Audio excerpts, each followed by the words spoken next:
Very difficult to state any philosophical principles like objectivism in a short period of time or to condense it.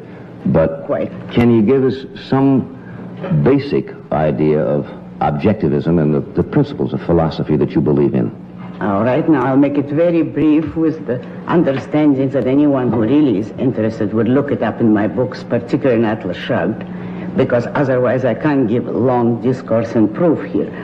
So just as mentioning the highlights, the basic principle of objectivism is that man must be guided exclusively by reason. Reason is the faculty that identifies and integrates the material provided by his senses. That's a formal definition.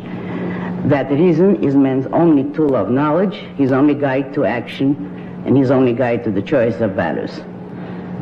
As a consequence of that, man's proper ethics, or morality, is a morality of rational self-interest, which means that every man has a right to exist for his own sake, and he must not sacrifice himself to others or sacrifice others to himself.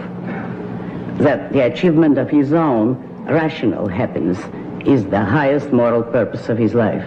As a consequence of that, the only system, the only political system which expresses this morality is the system of laissez-faire capitalism, by which I mean full, unregulated, uncontrolled capitalism, a system based on the recognition of individual rights, including property rights, in which all property is owned by private individuals.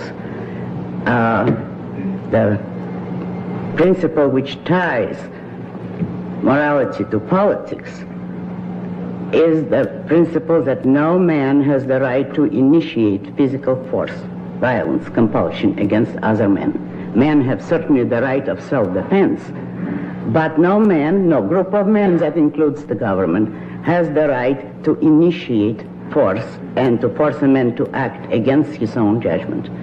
Now, this is the essence of the philosophy, but